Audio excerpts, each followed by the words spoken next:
Imagine this. You wake up tomorrow and discover that you've won the lottery. Not a small prize, but a life-altering jackpot that catapults you into unimaginable wealth. The moment you check your bank account and see 8 or 9 figures staring back at you, something inside you ignites. Elation, relief, freedom. You quit your job immediately. You buy a mansion in the hills with panoramic views. You travel the world first-class, dine in Michelin-starred restaurants, and indulge in every pleasure you've ever dreamed of. For a while, life feels like a movie, unfiltered, exciting, euphoric. But then slowly something begins to shift. After the whirlwind of shopping, exploring, partying, and celebrating, you begin to notice a hollow silence. The excitement wanes. The adventures start to blur together. You find yourself sitting alone in your sprawling estate, surrounded by expensive furniture and glittering decor, but feeling strangely restless, unsatisfied, maybe even sad. This isn't fiction. It's the documented experience of countless lottery winners, celebrities, entrepreneurs, and influencers. It's the paradox that lies at the heart of modern life. The more we get what we think we want, the more we realize it doesn't make us happy. If pleasure and success were the ultimate goals of life, why do those who have it all so often feel empty? That question forms the heart of our exploration, because what we're witnessing isn't just bad luck or individual dissatisfaction. It's a symptom of something deeper, a misunderstanding about the nature of happiness, the role of pleasure and the meaning of a fulfilling life. The modern world is full of promises. Buy this, try that, go there, be this version of yourself, and above all, feel good. All the time. But this endless quest for feeling good might be the very thing that's making us feel worse. Let us step back and ask, what is pleasure? Why do we crave it? And is it really the key to a happy life? To begin answering these questions, we must go back in time, back to ancient Greece, where the first serious inquiries into pleasure and human purpose were made. The word hedonism is often misused today. Say it aloud, and what comes to mind? Images of champagne-fueled parties, overflowing plates of food, tropical vacations, and unrestrained indulgence. People tend to associate hedonism with excess gluttony, lust, irresponsibility. But that's not what hedonism originally meant. Derived from the Greek word hedon, meaning pleasure or delight, hedonism is the philosophical idea that pleasure is the highest good, the ultimate purpose of human existence. In its simplest form, hedonism suggests that the best life is the one with the most pleasure and the least pain. This idea isn't unique to Greece. Versions of it have existed in many cultures, from ancient India's Kama Sutra to Roman Epicureanism. But it was the Greek philosophers who gave it structure and debate. Hedonism can be divided into 2 main types. Psychological hedonism. This view claims that humans are wired to seek pleasure and avoid pain. It doesn't say we should do this, it simply observes that we do. Ethical hedonism. This goes further, arguing that we should seek pleasure because it is morally right to do so. That is, pleasure isn't just what we pursue, it's what we ought to pursue. On the surface, it sounds appealing. Who wouldn't want more joy and less suffering? But like all simple ideas, it gets complicated fast. What kind of pleasure are we talking about? Physical pleasure, emotional, intellectual? And is more always better? Can pleasure become harmful? And most importantly, does pleasure alone make life meaningful? To answer these questions, we turn to 2 major figures in the history of hedonism, Aristippus and Epicurus. Their views, though rooted in the same soil, produced entirely different fruits. In the early 4th century BCE, Aristippus of Cyrene, one of Socrates' students, proposed what is now known as Cyrenaic hedonism. To Aristippus, life was unpredictable and fragile. Pain and loss were inevitable. Therefore, he believed it made sense to enjoy whatever pleasures were available in the present moment. Tomorrow was uncertain, but today held wine, music, intimacy, laughter. Why not indulge? For Aristippus, the highest good was immediate physical pleasure. He believed that sensation was the most trustworthy guide to what was good, and therefore sought comfort, delight, and sensual joy. He didn't deny the risks of overindulgence, but he placed great trust in the individual's ability to control their desires. His brand of hedonism was unapologetically bold, a response to the chaos of life: seize the pleasure while you can. But while Aristippus chased pleasure head-on, another philosopher took a quieter route. Enter Epicurus, a man whose name is often misunderstood even today. Epicurus also believed in the pursuit of pleasure, but his interpretation was more nuanced. He argued that not all pleasures are worth pursuing, and that the key to happiness lies in moderation, peace of mind, and freedom from fear. To Epicurus, the most valuable pleasures were not intense or extravagant. They were stable friendship, contemplation, safety, health, and freedom from pain. He warned that unrestrained indulgence often led to anxiety, regret, and future suffering. For example, eating rich food might bring momentary delight, but it could also cause illness, dependence, or emotional imbalance. Epicurus preferred a simple, balanced meal with friends over a lavish banquet surrounded by strangers. His garden school in Athens became a haven for thoughtful, tranquil living. His followers avoided politics, lived simply, and spent time reflecting, reading, and discussing life's meaning. In short, Cyrenaic hedonism pursued pleasure now. Epicurean hedonism pursued pleasure wisely. Epicurus believed that pleasure, when pursued with prudence, intellectual clarity, and emotional awareness, could lead to a peaceful life, what he called ataraxia, or untroubled tranquility. And while Epicurus's approach was deeply reflective, the modern world seems to have adopted more of Aristippus's legacy. Today, we are surrounded by promises of fast pleasure at the click of a button, and yet more people than ever feel anxious, lonely, and dissatisfied. Fast forward 2,000 years. In the 18th and 19th centuries, British philosophers like Jeremy Bentham and John Stuart Mill revisited hedonism, but with a twist. Their goal wasn't just to describe personal happiness, it was to guide society. Bentham developed the theory of utilitarianism, famously stating, "The greatest happiness for the greatest number." To Bentham, all actions should be judged by their consequences, specifically by how much pleasure or pain they produce. A good law, policy, or action is one that maximizes net happiness. Pleasure became the currency of morality. Bentham even proposed a mathematical philosophic calculus to measure the moral weight of decisions, evaluating intensity, duration, certainty, and proximity of pleasure. But Bentham's view was purely quantitative. He saw all pleasures as equal in kind, only different in amount. This troubled his student John Stuart Mill. Mill argued that not all pleasures are created equal. Some were higher, those involving the intellect, imagination, and moral sentiments. Others were lower, mere bodily pleasures. In Mill's words, "It is better to be a human being dissatisfied than a pig satisfied. Better to be Socrates dissatisfied than a fool satisfied." Mill's utilitarianism took a more humane turn, valuing depth of experience over quantity of sensation. He saw the good life not as a carnival of indulgence, but as one of cultivated passions, education, and purpose. Utilitarianism, for all its critics, shaped the foundations of modern democracy, law, and economics. It gave us human rights discussions, welfare policies, and ethical frameworks for public decisions. Yet its influence also gave rise to a problem: the idea that we can engineer happiness through systems, consumption, and control. Today, that promise echoes in every ad: more pleasure, faster, easier. And yet, rates of depression, anxiety, and burnout rise every year. Clearly, pleasure, whether private or public, is not enough. Philosophy gave us the frameworks. But to truly understand pleasure and why it so often lets us down, we must turn to modern psychology and neuroscience. At the heart of pleasure lies a neurotransmitter called dopamine. Often called the pleasure chemical, dopamine plays a key role in motivation, reward, and habit formation. But dopamine doesn't just respond to rewards, it anticipates them. Imagine walking into a bakery. Before you even bite into a warm croissant, your brain is already releasing dopamine in response to the expectation of pleasure. This creates a feedback loop: cue, craving, response, reward. Over time, your brain learns what triggers dopamine and begins to seek it compulsively. Unfortunately, this system, designed by evolution to help us survive, has been hijacked by the modern world. Food, porn, TikTok, shopping, notifications, games, alcohol, drugs, each one engineered to release quick dopamine surges. Each one training your brain to crave more. But here's the trap. The more dopamine you chase, the less pleasure you feel. Because your brain adapts.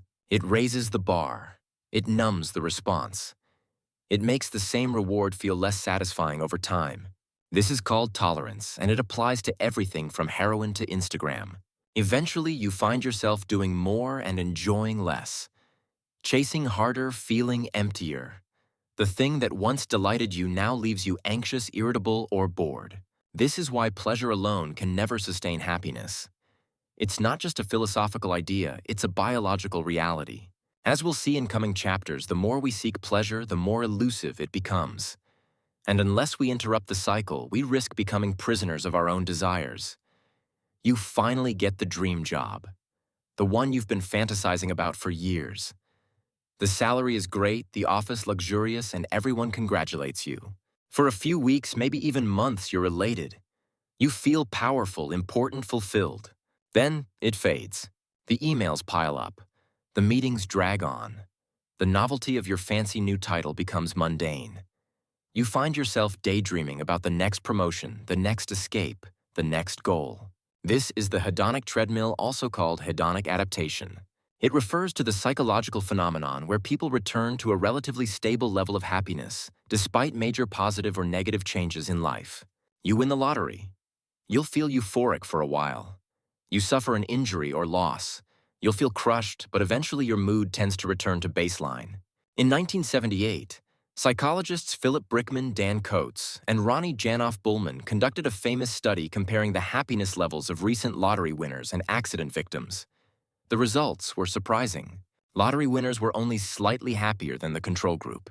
Paraplegics, although understandably distressed, at first reported regaining a sense of happiness over time.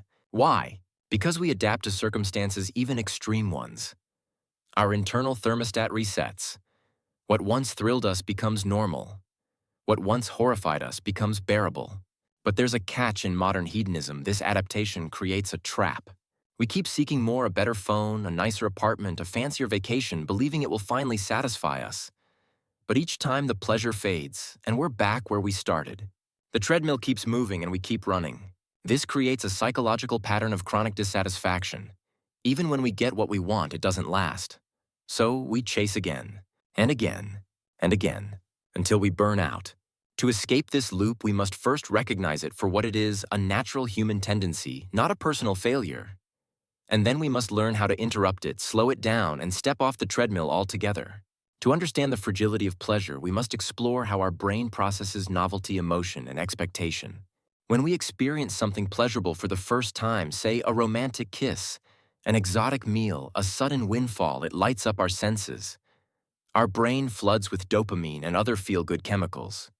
We feel alive. But the second time we experience it, the thrill is slightly less intense. The third time, even less. Eventually, the same activity, once electric, now routine, elicits little more than a shrug.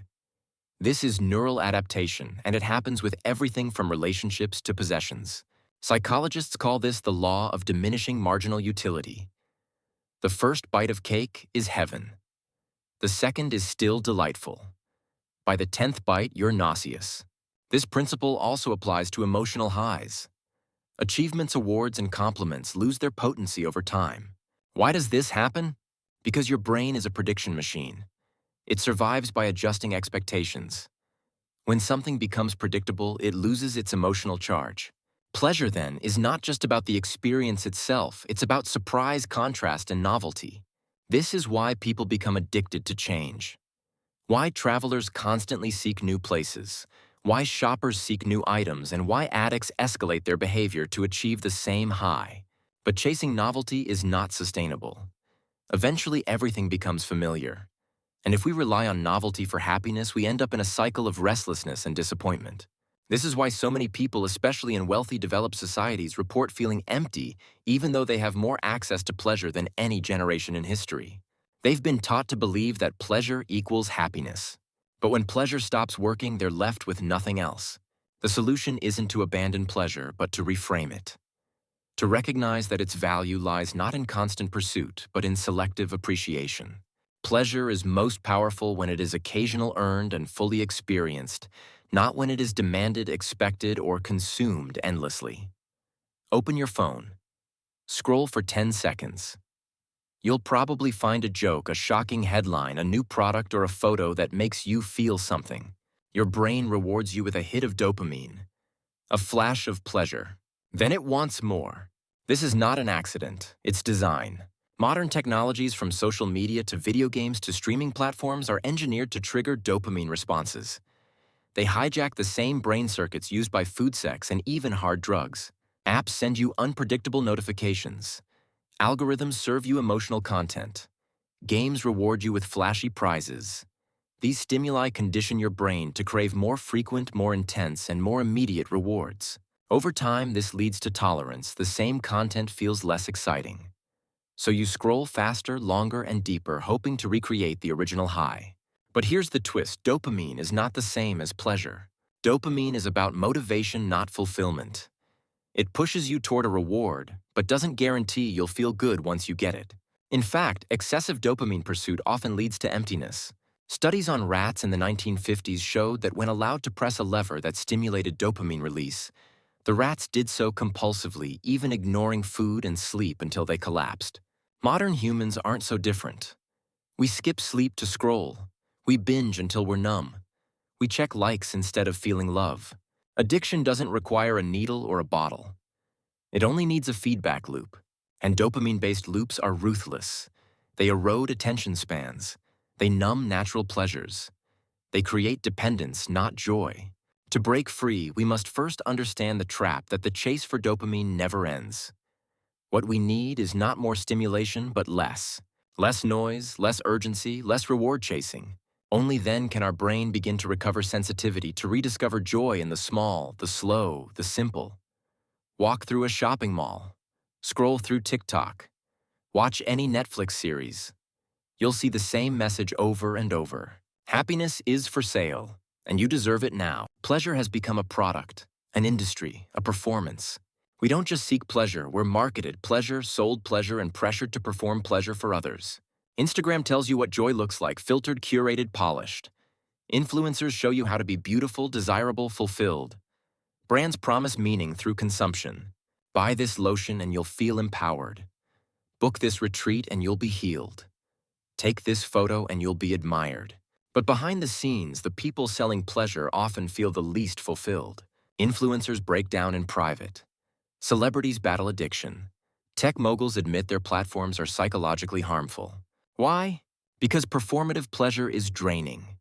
Pretending to be happy for an audience isolates you from your real self. Worse still, modern culture equates value with visibility. If your happiness isn't shared online, does it even count? This leads to a fragile identity built on likes, followers, aesthetics. And it disconnects us from authentic joy, the quiet, messy, internal kind. Moreover, modern culture tells us to avoid pain at all costs. Feel sad, take a pill. Feel bored, open your phone. Feel lonely, swipe for a stranger. But by avoiding discomfort, we also avoid growth. And we lose the capacity to sit with life as it is. Pleasure culture sells the illusion that we can bypass sadness, awkwardness, or struggle. But it's a lie. True happiness requires discomfort. Connection requires vulnerability. Growth requires effort. The more we numb, the more we lose touch with what matters. Smile, be grateful, stay positive, don't complain. We hear it everywhere.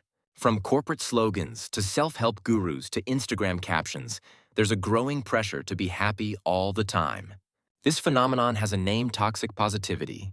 It's the belief that no matter how hard life gets, you must maintain a cheerful outlook.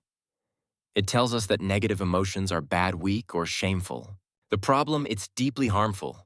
When we suppress sadness, anger, or fear, we don't eliminate them, we internalize them. And over time, those unexpressed emotions manifest as anxiety, numbness, depression, or even illness. Worse, toxic positivity isolates people. When someone's hurting, the last thing they want to hear is just be positive. They want to be heard, understood, and accepted. In relationships, toxic positivity creates emotional distance. Instead of connecting through honesty, we perform happiness. We smile when we want to scream. We say "I'm fine" when we're falling apart. This culture also fuels comparison. Social media shows endless smiles, perfect bodies, exciting vacations. We compare our behind the scenes with everyone else's highlight reels. The result? We feel defective when we feel normal human emotions. But the truth is, happiness isn't the absence of sadness. It's the ability to move through sadness with awareness and support. Real emotional well-being includes all feelings: joy, grief, anger, confusion. It requires space, not censorship. Practicing emotional honesty isn't weakness, it's strength. It takes courage to say, I'm struggling. It takes maturity to allow discomfort. By embracing emotional complexity, we open the door to authentic happiness, not the fake smiling on command kind, but the deep, resilient kind that comes from facing life as it truly is. What does not kill me makes me stronger. Friedrich Nietzsche's famous aphorism is more than motivational, it's a challenge to modern hedonism. Nietzsche, a towering figure in 19th century philosophy, looked upon the obsession with comfort, pleasure, and safety with disdain. He believed that constantly avoiding pain and discomfort weakened the human spirit. In his view, suffering was not a curse, it was a forge. It was where greatness was born. Nietzsche argued that the pursuit of constant pleasure made people spiritually lazy. He called out the last man his term for the modern comfort-obsessed individual as someone who seeks nothing but peace, safety, and small pleasures. The last man avoids risks, challenges, and deep thought. He lives a shallow, anesthetized life. For Nietzsche, this wasn't living, it was existing, barely. In contrast, Nietzsche admired those who embraced struggle, who willingly faced hardship in pursuit of higher values. His concept of the Übermensch Overman represented the individual who transcends societal norms, including the blind pursuit of pleasure, and carves out their own meaning. Pleasure was not the enemy, but the pursuit of comfort above all else that Nietzsche warned was the true danger. He believed real joy, the kind that's profound and transformative, comes not from avoiding pain, but from overcoming it. From achieving hard-earned victories, creating something of value, or becoming someone better than you were before. Nietzsche's philosophy invites us to reflect, are we choosing pleasure because it brings us life, or because we fear what life demands of us? While Nietzsche thundered with passionate intensity, the Stoics offered quiet strength. Stoicism, a philosophy born in ancient Greece and refined in Rome by thinkers like Epicurus, Seneca, and Marcus Aurelius, teaches that the key to happiness is not in chasing pleasure, but in mastering our desires. The Stoics observe that most human suffering comes not from external events, but from our reaction to them. It's not that we don't get what we want, it's that we wanted the wrong things in the first place. To the Stoics, pleasure is not evil, but unreliable. If your happiness depends on things you cannot control, money, fame, praise, health, you'll live in constant fear and frustration. Instead, they urge the cultivation of virtue, wisdom, courage, justice, and self-control. These inner qualities, unlike external pleasures, cannot be taken away by fate or fortune. Marcus Aurelius, a Roman emperor and Stoic, wrote in his Meditations, "If you are distressed by anything external, the pain is not due to the thing itself, but to your estimate of it, and this you have the power to revoke at any moment." For the Stoics, the good life isn't about maximizing pleasure, it's about achieving freedom from disturbance. A calm, steady mind, a strong character, a life aligned with nature and reason. This doesn't mean rejecting joy or living in misery. It means not being enslaved by desires. It means enjoying pleasure when it comes, but not needing it to be happy. In a world obsessed with consumption, Stoicism is radical. It tells us, you already have enough. Control your thoughts, live with purpose, and perhaps most importantly, you are free the moment you stop needing more. Modern science is finally catching up to what philosophers like Nietzsche and the Stoics understood intuitively. Neuroscience has uncovered that not all pleasure is equal, not even in the brain. Dopamine, as discussed earlier, is tied to motivation and pursuit.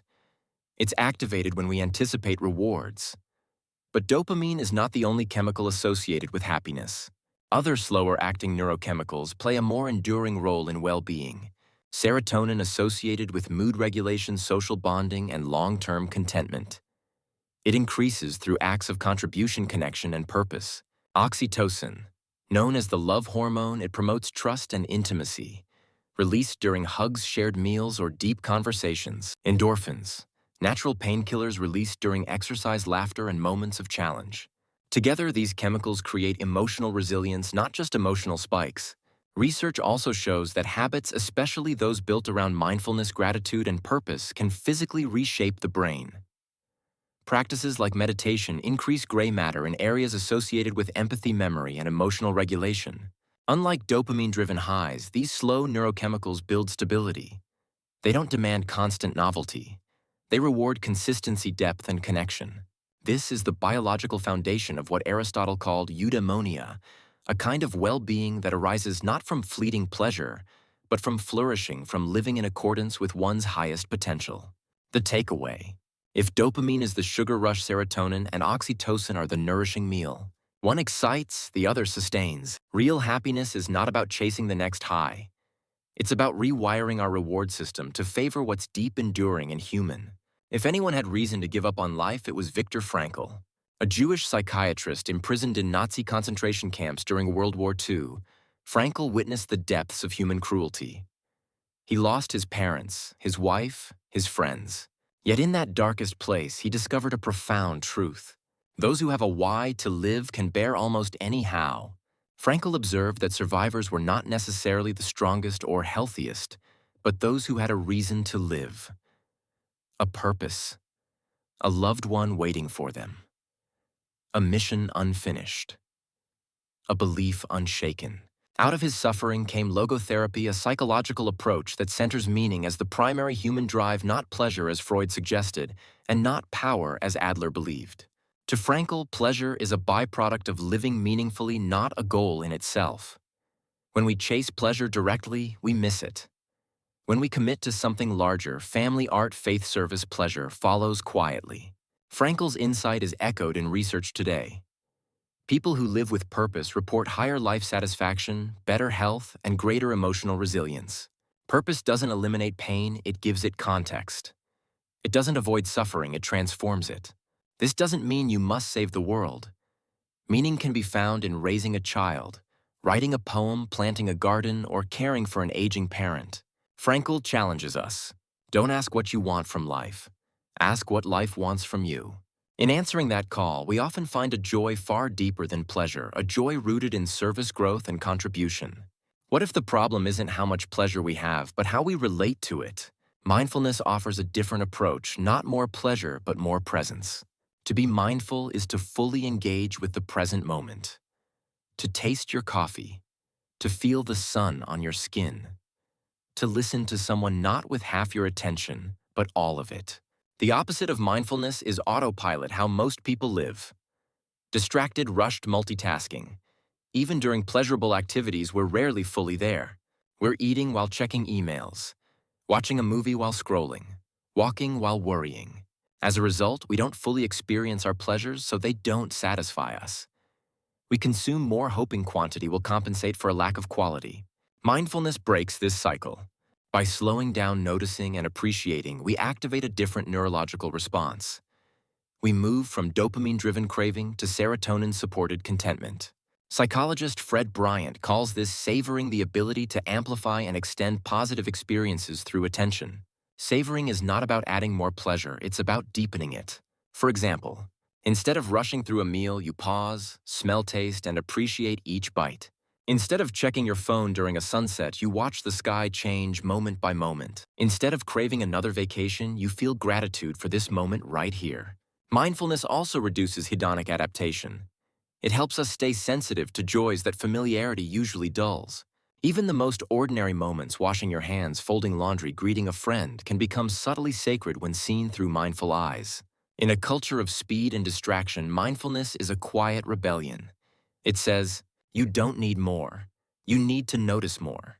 And in noticing, you reclaim the power to feel joy, not because life is perfect, but because you're finally awake to it. In a world constantly pushing us toward more stuff, more goals, more pleasure, gratitude offers a radical alternative: the power of enough. Gratitude is not just polite thankfulness. It's a shift in orientation. A psychological and spiritual habit of focusing on what is rather than what's missing. And it's one of the most researched and reliable paths to lasting happiness. Unlike pleasure, which depends on newness and intensity, gratitude deepens with repetition. The more you practice it, the more sensitive you become to life's hidden blessings. Scientific studies show that gratitude boosts dopamine and serotonin levels naturally, strengthens relationships, reduces symptoms of depression and anxiety, increases empathy, optimism, and life satisfaction. Why? Because gratitude rewires your focus. Instead of chasing external highs, it redirects attention inward toward what's already good. You begin to savor the morning light, the smile of a stranger, the comfort of clean sheets, the miracle of breath. This shift counters hedonic adaptation. It restores value to the ordinary. Where pleasure fades with repetition, gratitude flourishes. And here's something remarkable: you don't have to feel grateful to practice gratitude. The action precedes the emotion. A simple nightly ritual writing 3 things you're grateful for can transform your mental state over time. Not because life becomes easier, but because your awareness becomes richer. Gratitude, then, is emotional wealth. It doesn't just increase happiness, it teaches you that you were never lacking to begin with. If gratitude is the internal antidote to endless craving, minimalism is its external companion. Minimalism isn't about living in an empty house or giving up all your possessions. It's about intention, the conscious removal of excess in favor of what truly matters. In a society driven by consumption, where identity is often tied to what we own, minimalism asks a provocative question. What if you already have enough? Minimalists reject the lie that more stuff equals more happiness. They realize that every item, every commitment, every digital distraction has a cost, not just in money, but in mental clarity, emotional energy, and freedom. By reducing physical and digital clutter, minimalism frees time and energy for meaningful experiences, enhances appreciation for what remains, encourages deeper relationships and focused living. Minimalism is not self-denial, it's self-rediscovery. It's the courage to strip away the noise and hear your own voice again. It echoes Epicurus's wisdom: do not spoil what you have by desiring what you have not. And it's not limited to possessions. You can practice emotional minimalism, letting go of grudges, perfectionism, and toxic expectations. You can practice digital minimalism, limiting mindless scrolling and reclaiming your attention. Living intentionally doesn't mean living with less for the sake of less. It means choosing more of what matters and less of what doesn't. Minimalism ultimately isn't about things, it's about space. And in that space, we rediscover joy. In the longest study on human happiness, Harvard's 80-plus-year longitudinal research on adult development, one conclusion stands out. Good relationships keep us happier and healthier. Full stop. Not wealth, not fame, not pleasure, connection. Humans are inherently social. Our brains are wired for bonding. Oxytocin, the love hormone, is released during touch, eye contact, and shared experiences. It fosters trust and emotional safety.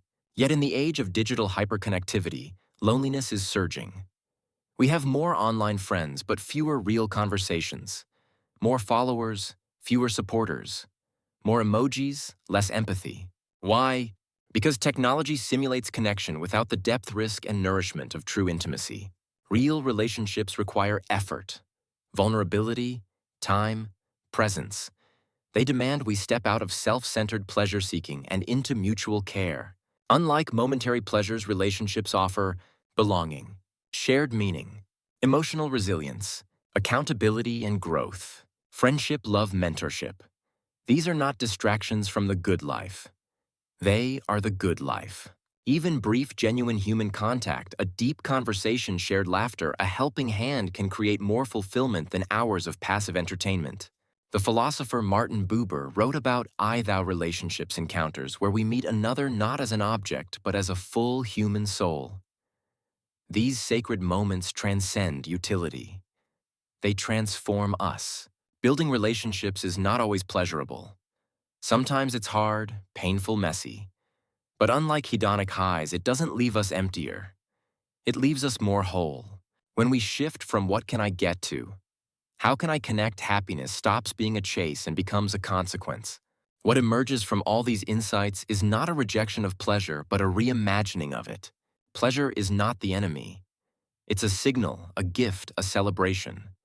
But when divorced from meaning, moderation, and connection, it turns against us. A balanced life honors pleasure, but also welcomes discomfort as a path to growth, Nietzsche. Grounds happiness in virtue, not outcomes. Stoicism. Cultivates lasting neurochemical well-being. Neuroscience. Finds meaning in contribution, Frankl. Strengthens presence through mindfulness. Builds emotional wealth through gratitude. Simplifies to focus through minimalism. Prioritizes depth through relationships. This is not a checklist, it's a philosophy, a mindset. It asks, is this pleasure aligned with my values? Will it bring short-term thrill or long-term peace? Does it connect me to others or isolate me? Am I using this to grow or to numb? The philosopher Aristotle spoke of eudaimonia, a life of flourishing virtue and purpose. Not fleeting happiness, but sustained well-being. We don't need to be ascetics or monks.